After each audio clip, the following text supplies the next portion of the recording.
নমস্কার বন্ধুরা, আজকে সেপ্টেম্বর মাসের শেষ দিন। কাল থেকে শুরু হচ্ছে অক্টোবর মাস। আর আমি এখন চলেছি ব্যাঙ্গালোরের নতুন কতকগুলি হাসপাতালের ভিডিও করবার জন্য। তার মধ্যে একটি হাসপাতাল সঞ্জয় গান্ধী অর্থোপেডিক হাসপাতাল। এটি নিয়ে আপনাদের মধ্যে বেশ কয়েকজন আমাকে অলরেডি অনুরোধ করেছেন যে তার ভিডিও আমি যেন খুব তাড়াতাড়ি করে এই চ্যানেলে আপলোড করি, কারণ আপনাদের প্রয়োজন। আর একটা হাসপাতাল যদি আজকে সম্ভব হয় আমি জয়দেবা হাসপাতালেও যাব, কারণ দুটো হাসপাতালই জয়নগরে কাছাকাছি এলাকায়। নিম্যান্স আর এই হাসপাতালগুলি সব কাছাকাছি, চেষ্টা করব সেখানেও যাওয়ার জন্যে। আর আপনার মনে হতে পারে যে আমি এখন জ্যাকেট পরে আছি কেন, তো প্র্যাকটিক্যালি আমি যখন বাইক চালাচ্ছি, এখন বাজে দুপুর 11:30, আমার কিন্তু বেশ শীত শীত ভাব হচ্ছে। আকাশের অবস্থা খুব একটা ভালো না, খুবই মেঘলা। আশা করি বৃষ্টি হবে না, বৃষ্টি হলে খুবই সমস্যায় পড়ব।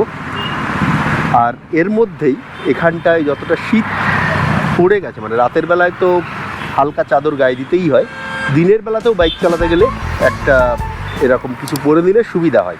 দেখুন আকাশের অবস্থা কি আছে, একেবারেই মেঘলা। নেহাত আপনারা অনেক দিন ধরে বলছেন যে এই ভিডিওটা করবার জন্য, এবং আমি বিভিন্ন কারণে সেটা করতে পারছিলাম না, সেই জন্য আজকে আমি চলেছি। এখন আছি সুরঞ্জন দাস বোস রোডে, সামনে গিয়ে HL মার্কেট, তারপরে সেখান থেকে আমি যাব। আমার এখান থেকে লাগবে 40 মিনিট। তো চলুন যেতে যেতে কিছু কথা বলা যাক, আর ওখানটায় গিয়ে দেখি কী খোঁজ খবর আপনাদের জন্য নিতে পারি। HL মার্কেটের সামনে চলে এসেছি, বাদিকে HL মার্কেটের শুরু। আর একটু সকালে আসলে এখান থেকে সমস্ত গাড়িগুলো ভর্তি থাকতো, এখন বেলা হয়ে যাওয়ার জন্য সেটা নেই। আপনাদের HL মার্কেটে আগে আমার যে ভিডিওটা আছে যে ব্যাঙ্গালোরের সেরা মাছ বাজার, তো এটা এখানেই। তো এই সম্পর্কে একটু আপডেট দিয়ে দিই। ওই ভিডিওটা তো আমি 1 বছর আগে করেছিলাম। আমি 2 সপ্তাহ আগে যে একটা নতুন অভিজ্ঞতা আমার হয়েছে, তো এর সম্পর্কে একটু জানিয়ে দিই। মানে আমার একটা খারাপ অভিজ্ঞতা হয়েছে।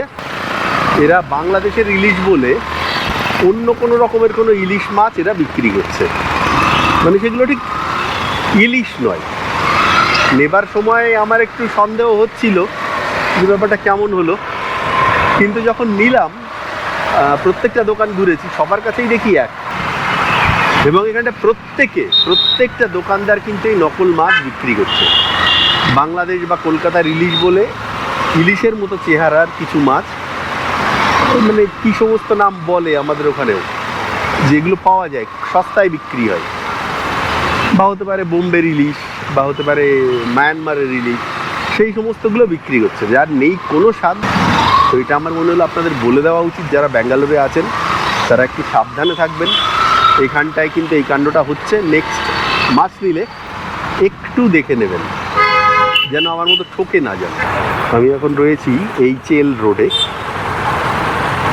আর এখান থেকে আমাকে ডোমলুর থেকে যেতে হবে কোরমাংলার দিকে। আমার এই যে বাদিকে এখন আছে মণিপাল হাসপাতাল। আজকে ভেবেছিলাম রাস্তা একটু ফাঁকা পাবো, যে লং উইকেন্ড শনিবার হয়তো এতটা ভিড় হবে না, কিন্তু সেই একই অবস্থা। যাক, ডোমলুর মোড়ের কাছাকাছি এবার আমি বাদিক যাব। আমার আসবার আর একটা রাস্তা ছিল এই ফ্লাইওভারটা ধরে সোজা আসলে। আমি ভেবেছিলাম যে হাই রোড দিয়ে গেলে তাড়াতাড়ি হবে, সেই সবার হওয়ার নয় ব্যাঙ্গালোরে।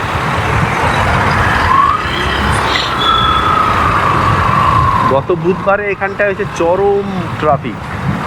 তার একটা ভিডিও আমি দিয়েছিলাম, যে বড় রাস্তা ছেড়ে গলিতে এলাম, এটা ভেবে যে হয়তো একটু ফাঁকা থাকবে, অথচ গলিতে ঢুকে কী অবস্থা। ওই দিন এমনও হয়েছে অনেক স্কুল ছাত্রছাত্রীরা দুপুরে, মানে বিকালের আগে স্কুল থেকে বেরিয়েছে আর বাড়ি ফিরেছে রাত্রি 9টায়, এতটাই ট্রাফিক। আমি চলে এসেছি সেন্ট জন হাসপাতালের কাছে। এবার আমাকে ডান দিক যেতে হবে, কিন্তু সত্যি বলতে আমার আকাশ দেখে ভীষণ ভীষণ ভয় লাগছে। কখন বৃষ্টি শুরু হয়ে যায় সেই দুশ্চিন্তায় আছি, কারণ এখানটার বৃষ্টিতে ভিজলে ঠান্ডা তো লাগবেই, জ্বর টর তো হতেই পারে। মানে ক্রিকেট খেলা চলছে বাদিকে, এটা মেইন গেট।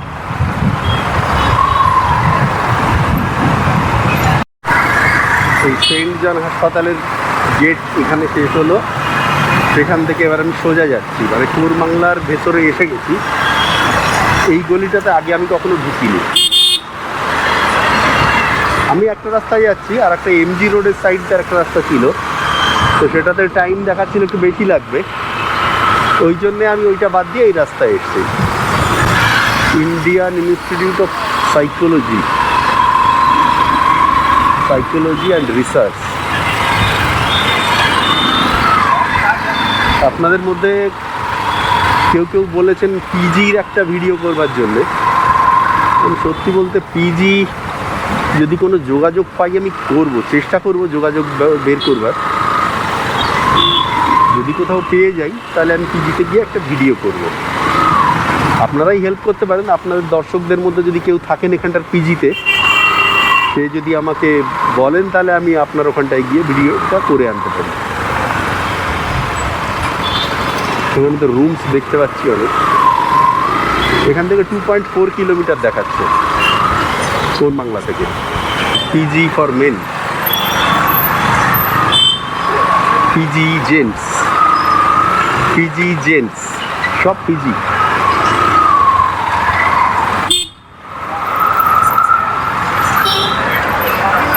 কাফিরোল জাংশন মানে আমাদের এই রোল। ক্রিস্ট স্কুল বোর্ড এই রাস্তাটার নাম, ক্রিস্ট ইউনিভার্সিটি। এই জন্যই এত পিজি এখানে। ক্রিস্ট ইউনিভার্সিটি খুব নামি একটা ইউনিভার্সিটি। এখানে চান্স পাওয়াও বেশ কঠিন। আর 5 মিনিট 1.7 কিলোমিটার। ক্রিস্ট school CBSE.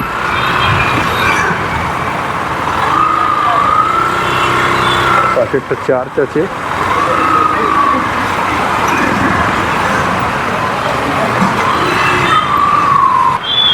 এইটা আমি এখন আছি বানারঘাটা রোডে, আর ঠিক আমার পেছনে একটা স্টেশন তৈরি হবে, এখনো নাম ঠিক হয়নি।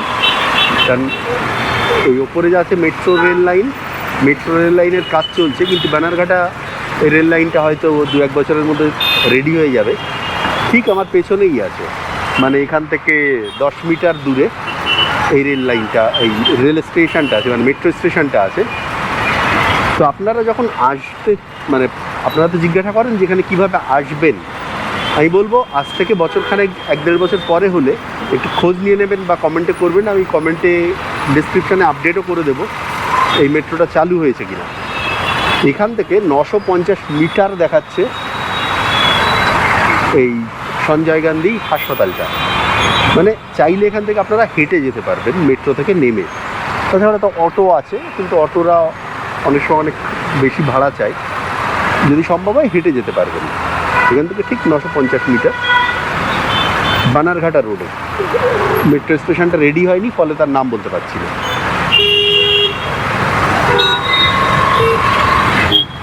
রেডি হয়ে গেলে পোস্টার থাকতো, আমি দেখে বলে দিতে পারতাম, কিন্তু সেটা হয়নি। এই বানারঘাটা রোড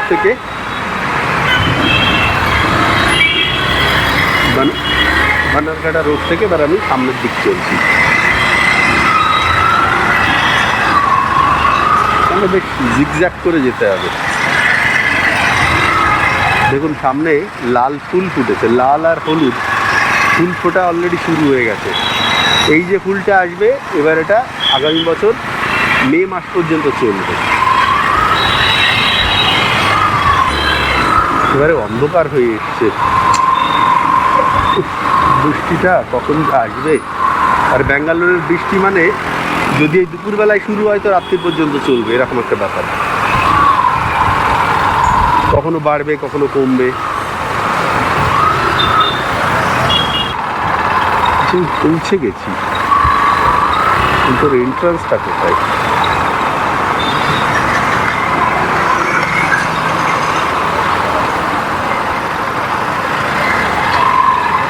হ্যাঁ এটাই। বাইকটা কোথায় রাখা যায়? সামনে পার্কিং আছে বোধহয়।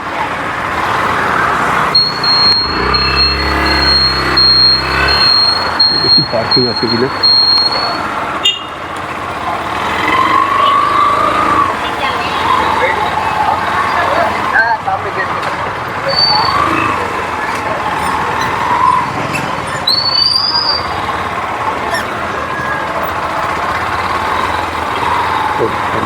পার্কিং